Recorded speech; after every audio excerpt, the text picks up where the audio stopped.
You ever lay in bed for 10 hours and still feel tired, like your body has enough energy to move, but something invisible is holding you down, like gravity is being cranked up just for you?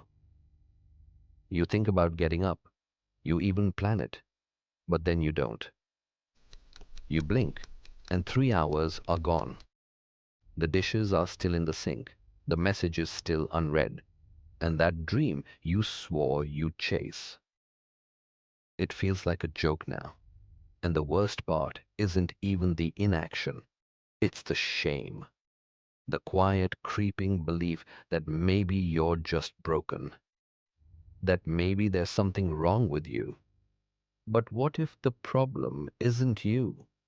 What if there's a deeper reason people get stuck in this loop, wanting to change, hating themselves for not doing it, and then doing nothing anyway?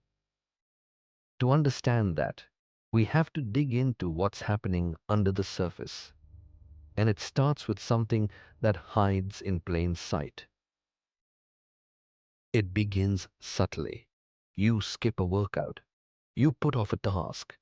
You leave a message unread, nothing big. But then you do it again and again. Each time the guilt grows. You promise yourself you'll make up for it tomorrow. But tomorrow never really comes. You're in a loop now.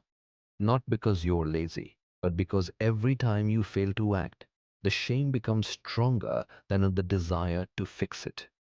It's like your brain starts filing away proof that you're incapable. And after a while, you stop believing your own promises.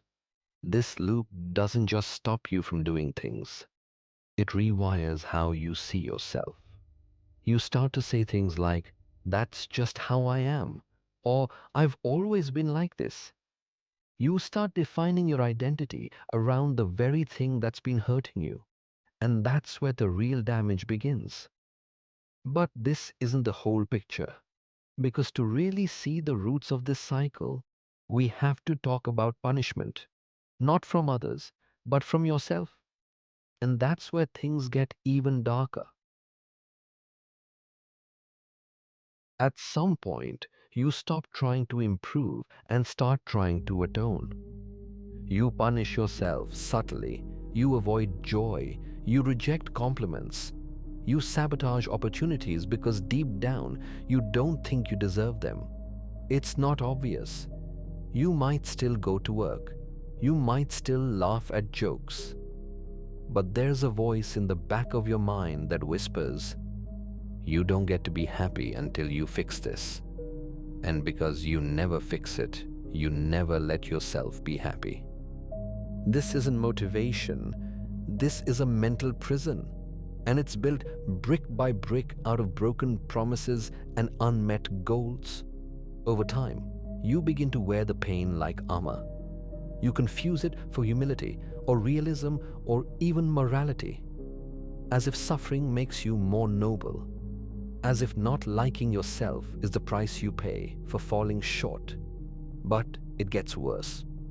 Because the more you believe you deserve the pain, the more you cling to it. And the more you cling to it, the harder it becomes to act, which only deepens the shame. It's a trap, a perfect one. But how do people end up here in the first place? And why does it seem so impossible to escape? To answer that, we have to look at one of the biggest lies modern culture teaches us. We've all heard it before. You just need to find your why. Or, if it mattered enough to you, you'd do it. But that's not how human psychology actually works. The truth is, motivation doesn't lead to action. Action leads to motivation. You don't wait to feel inspired to start. You start, and then inspiration follows. But people stuck in the loop don't know this. They wait and wait and wait. And the longer they wait, the more they believe that something must be wrong with them. That other people are wired differently. That maybe they're missing some essential ingredient, but they're not missing anything. They've just been lied to. They've been told they need to feel good to take action, when in reality, taking action while feeling bad is often the only way out. And when that doesn't happen, things begin to rot. If you go long enough without acting on your goals, something inside you starts to erode. Your imagination dulls. Your future stops feeling real. Your dreams become abstract, like memories from someone else's life. You start to live in short loops, scrolling, snacking, sleeping, maybe a few hours of distraction, then more guilt, more shame, more paralysis. And somewhere in the back of your mind, you begin to suspect that your best days are behind you. That maybe this is it. Maybe this loop is your life now. But here's the thing. That suspicion doesn't feel like fear. It feels like grief. You mourn the person you could have been. You mourn the life you might have lived. And that grief turns into apathy. This is the real danger. Not that people fail, but that they stop believing success is even possible. That they stop trying, not because they're weak, but because they've silently buried the version of themselves that once had hope. And that brings us to the real turning point in all of this. The moment things either collapse entirely or begin to change. There comes a day, for many people, when the inaction itself becomes unbearable, not because of some big loss or dramatic event, but because the weight of unused potential finally becomes too heavy to carry.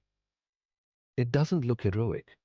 It might just look like sitting on the edge of your bed at 3 a.m., realizing you can't keep living like this. No speeches, no music, just silence, and a quiet decision to try. Sometimes that moment is triggered by something small, a message from a friend, a childhood photo, a piece of music that reminds you of who you used to be. But whatever it is, something stirs. And for the first time in a long time, you feel it again. Not motivation, but the raw, desperate need to not waste any more time. This is where change begins. Not from confidence, but from desperation. From a deep, aching desire to feel alive again. But that desire isn't enough. You need something else. You need a strategy. And it starts with the smallest action imaginable. If your brain has been trained to associate effort with failure, the only way out is to rebuild trust. And that means making promises you can actually keep. One push-up, one paragraph, one text reply. That's it. Not because that's enough to change your life, but because it's enough to start changing your story. To prove to your brain that action is still possible. When people hear this, they often roll their eyes. They want big transformations. But big transformations don't happen all at once. They happen in tiny, unglamorous moments. And if you stack enough of those moments together, something magical happens. Your identity starts to shift. You stop seeing yourself as someone who always fails, and you start seeing yourself as someone who tries.